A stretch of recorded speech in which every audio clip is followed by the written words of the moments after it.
Hey folks, it's Marvin Cash, the host of The Articulate Fly, and we're back with another chocolate factory with the man himself, Blane Chocklett. Blane, how are you doing this morning? I'm good, buddy. How are you doing? Just trying to stay out of trouble. I think both of us have been kind of running around like chickens with our heads cut off. You've gotten home and you're turning right back around and you're going to travel a little bit, and then you're going to ultimately, I guess, end up kind of towards the end of this month down at Tie Fest. Yeah, man. It's grass is not growing under my feet. Just like always, I've already been on the road 5 weeks this year, and it's been great. It's part of what I do, and spreading that chocolate factory love and educating people, and we got a lot of things we're working on. But yeah, part of being on the road is kind of sharing what we're doing and bringing it to the communities of our dealers and stuff like that, and getting them on board of what I'm doing, so they have a great understanding of our products and design, so they can educate their clientele. And another big part of it is me seeing other parts of the world and different fish and fisheries, and applying what I've seen in different areas and bringing it to those waters, and seeing how fish react, because a redfish in one part of the world is not the same as it is in other parts. And it's important, for me to be able to see that, because not looking through keyholes and seeing the broad picture. Could be clarity of water, pressure of fish, you name it, and just seeing how fish react to my patterns in different parts of the world is very important to me. And I usually will take what I see in those areas and apply it, and with new designs or tweaks or whatever that may be. And another big part of that too is being on the road so much, and trying to keep the family together and not missing my son's life. It's important to me to bring them along with me when I can, and the opportunity presented itself lately here when we just got back from Alabama, and it's been a long winter, cold winter, not being able to get Tyler out. So he was excited to be able to get out on the water a couple days, and it was great.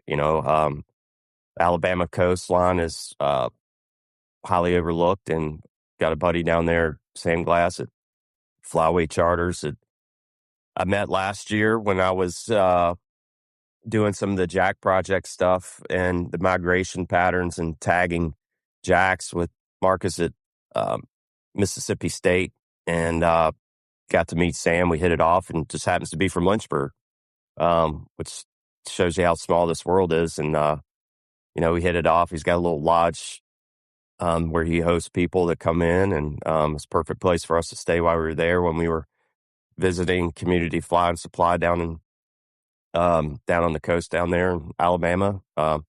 Fairly new shop, but they have an online presence they've had for a little while with Space Coast Flies, and great bunch of people. And did a little bit of a casting demonstration, and then did the normal fly tying demos and class and stuff like that. So it's just a great area, great fishery, beautiful water. You get that influence of Florida, clear water, and a little bit of that influence from that Mississippi Delta area. So it's kind of a area where things kind of merge and get a little bit of everything there. And highly recommend it for people that are looking for different areas to fish. It's great fishery for redfish, black drum, different times of the year, triple tail, obviously jack crevalle, and sheep's head. So it's a great place. Love it down there.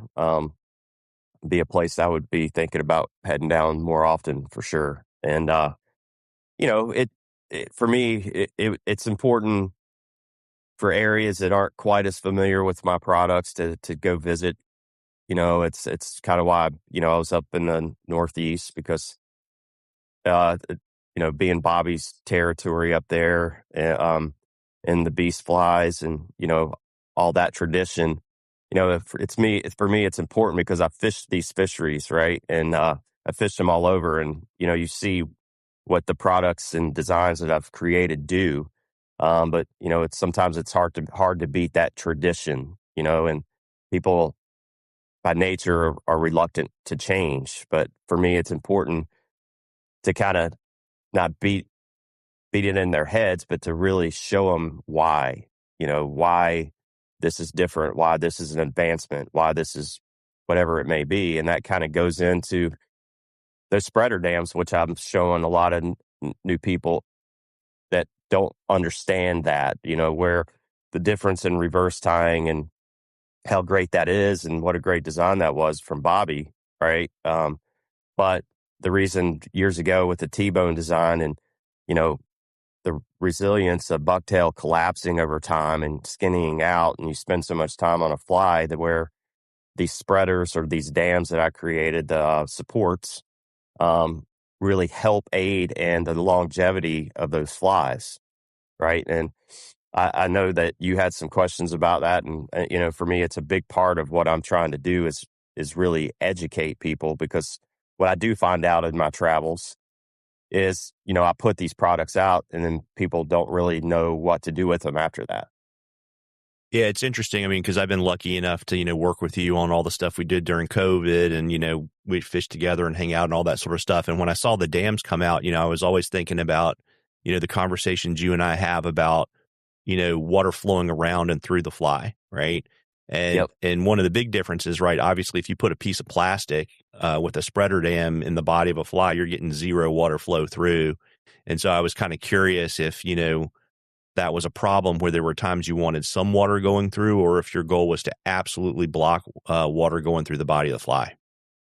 Absolutely. So, with Bobby's design, he was trying to get the illusion of mass with castability, right? And he was relying on the tips of the bucktails to get that tickling flow of movement, right?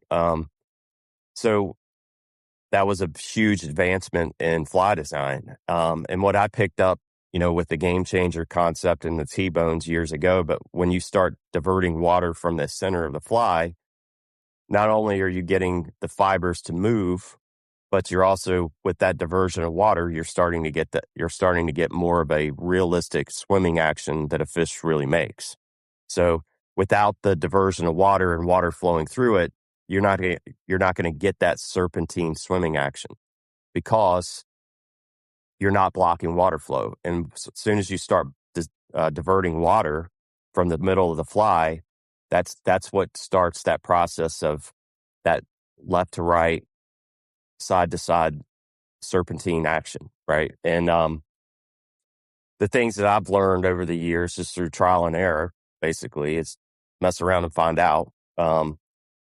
It started putting those pieces of the puzzle together for me, and it really adds into Bobby's design. It really, whether you want to do like a beast style with a diversion of water in the middle, that's going to give you more of that serpentine action.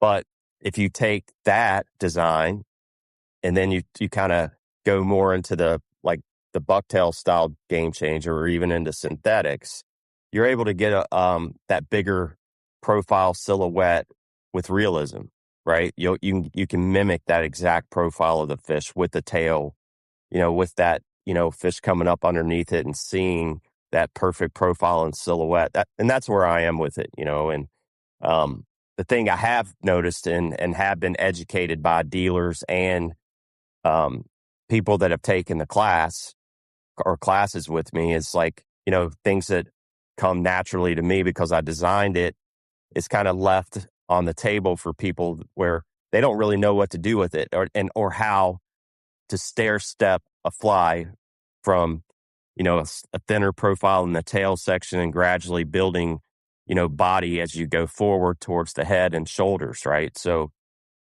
think of it this way. So we have these support discs, we have support oval shapes, so you can get a taller profile silhouette, a little narrower facing, right? So more of that bunker or shad profile. But so we have the round supports where you're able to create more of that cylindrical shape, more like a sucker profile, um, or more of any cigar shaped type of bait, right? So we have designs for all types of profiles and silhouettes. So, the whole supports start like at 6 millimeter. And that 6 millimeters from top to bottom, right? So the opening of the back. So if you think of a cone and you put a bucktail over a cone that's 6 millimeters tall, and so it's going to be a narrower profile, right? So building forward, your building blocks would be, you can jump up. So if you want a little taller or a bigger profile, instead of going to a 7 millimeter support, you might jump up to an 8 or 9 millimeter. So you're gradually getting that taper that you want when you're building a beast style fly or a game changer style fly without adding a lot of material, but you're still diverting water. And that's the whole concept behind it. And they go on up into the 20 some millimeters. So when you get up towards the shoulders and head, you're going to have more of a rise, right? All the way, from top to bottom, side to side, depending if it's a support round disc or an oval shape, right? So, I've basically taken these supports to where you can gradually taper it up, right? And keep them small, like small sizes, like, flies that are under 7 inches. You would go 7 mil, 9 mil, 11 mil, 12 mil, right? So you can build it that way.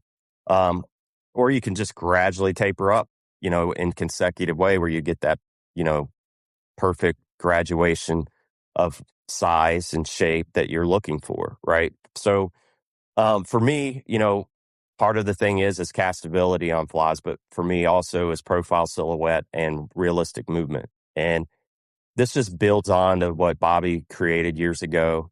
And not only are you getting a support that's going to make the fibers that you use stay like that for the longevity of the fly, as long as you don't lose it, right? So that wasn't very important to me, right? So, and once we got the ability to be able to do that without using, the reverse tying of the body tubing that I had forever, this was just a quicker way of doing it. And it's simplifying the tying process. You don't have to reverse the bucktail and try to guess what your shape and your lengths of your fibers should be. So now all you have to do is just tie that bucktail in and spin the bucktail around these supports, and you can tell what your tips lengths should be, so you can create that taper much easier. And you don't have to use as much materials. You can, it gives you the freedom of it. It's a kind of a prosthetic for fly tires. We don't have, people have busy lives and they don't have a lot of time to set on a tie, and they can get rusty. And, one of the things that's always been difficult with a lot of people with reverse tying is getting everything tied in equal, right? So, one side of your bucktail may be sticking out too far and not behaving with your thread wraps, right? So not only does this make it faster in a process, but it makes it so much easier as well. Yeah, it's none of that, to your point, stuff's not behaving. You got to put some resin on it, whack it with the light. It's like, once you get the length of like the bucktail or the synthetic you want, it's really about just getting even distribution around the hook. And that's a way easier task than what it used to be, right? Oh, it is much easier, much quicker, much easier. And you're adding to the swimming action. You're not just relying on the tips of the bucktails to just kind of flutter in the currents or whatever. Now you're getting a literal swimming action, a serpentine side to side swimming action that a fish makes. Yeah. So all of it's a win-win. It's just a matter of educating people and going forward. I'm in the process and putting videos together on how you do these things. And that's a big part of what I'm building too is education, because education's everything. And that's what I'm finding out. And the more I can educate the people on the process and the products that I've designed, one, they're going to understand it better and apply it to something that they want to create. But also, it helps me as a distributor and as a retailer to be able to sell more products and be able to create new things and get stuff that that's in the hopper to come out later on. It helps me, it helps the dealers, it helps the consumers. Yeah, absolutely. And if we fast forward a little bit, if folks want to, one, have the opportunity to talk to you about all this stuff and see it all in action, you're going to be down, I guess, what is this going to be, Saturday, March the 21st down in Vero Beach at Carter Andrews' place for Lefty Craze Tie Fest again, right?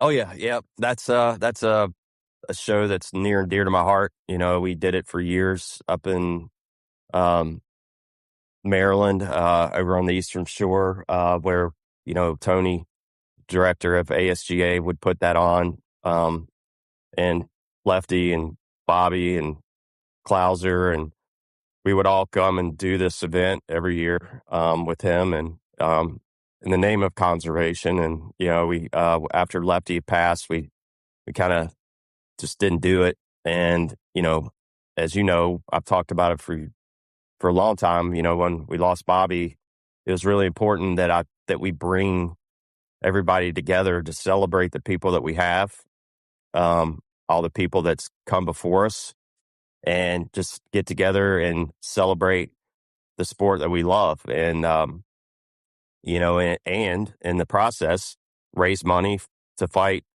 fish conservation, and give ASGA the ability to move forward, and to get the science that we need to support the policymakers that put it all together. And without that science, you can't get anything done. And it's important to me as a father and as an angler and as a guide that we have healthy fisheries and healthy fish populations. And that way, one, our sport does well, and two, we have a future for our up and coming anglers like my son, who just turned 10, and be able to take him to places and get to see these amazing fisheries and amazing fish. And it's very important. There's so many different aspects of Lefty's Tie Fest. Lefty was always all about conservation and building the sport and sharing your knowledge. And this is an opportunity to give back, and donate time, and get all these amazing legends together where we can love on them. Just cherish the times that we have, because a lot of them are aging out and getting older and going away. And we saw that with losing Flip this year or last year. And it's becomes more important to me as I get older too, as you see these heroes of my youth not here anymore. And I want to spend selfishly, I want to spend as much time with the ones that we have left, and honor the ones that we've lost, and build that future. So the whole premise of Tide Fest is to bring together the community and celebrate it, but also bring up the up and coming, right? So it's really important, like the Chase Smiths of the world, the Fletchers of the world, these people that are doing really cool stuff, and get them involved in this, and have them meet all these great people and industry stuff. We can't thank Yeti enough, or in Patagonia and Scientific Angler, and a lot of these big brands that are supporting this event, and helping us and allowing us to do it. And of course, Carter Andrews is gracious enough to let us do it again at his place. That just embodies what Lefty was all about. I mean, he always taught us to share our knowledge, support people that's coming up, to make sure we have a bright future, and cultivate that, right? And just bring everybody together where we're able to share our fly designs, and having people like Andy Mill coming and talking about fighting big tarpon, or doing casting demonstrations, and Rob Fordyce, who's giving up his time during tarpon season to come up and share what his knowledge of fishing, however many years he's been guiding down in the Keys for tarpon, snook, permit, you name it, all shore stuff, and doing demonstrations and whatnot. And it's really cool, because it's not many places in the world where you could bring a bunch of legends together, where people that follow them or may be heroes of these people, where they can go and hang out and talk to them.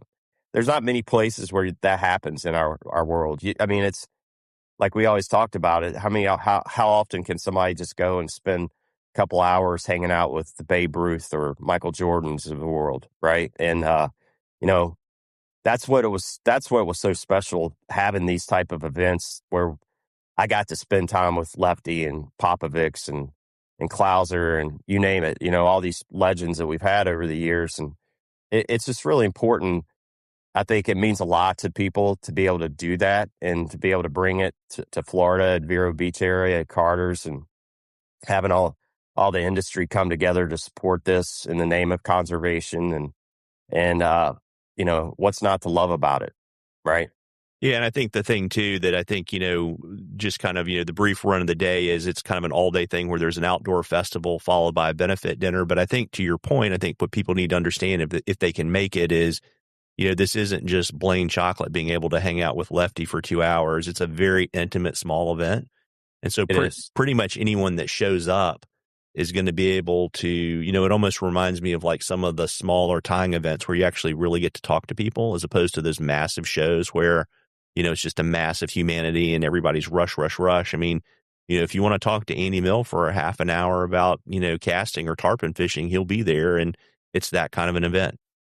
It is. Yep. And that's how we wanted it. We wanted it to be more of a celebration / party / festival where it isn't like, even though we do have special events planned throughout the day for casting demonstrations, or whatever, we have kids events, TFO's putting together some stuff for us to be able to teach our up and coming youth. If so, kids want to come, kids under 14 are able to come in with their parents, to be able to learn from the best. And, we're trying to make it, more of a family event. And you're right. I mean, it is not like the average show where it's just so much hustle bustle where, we wanted it designed to where it was more of a hang, right?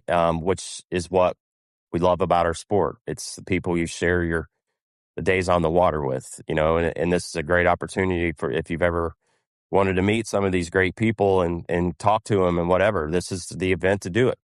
And, it embodies what we feel that Lefty would want. And that's what we're trying to do.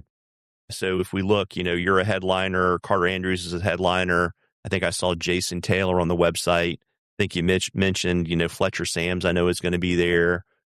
Steve Maldonado, can you kind of give folks a little bit of a feel for some of the other folks? I know Andy's going to be there as well.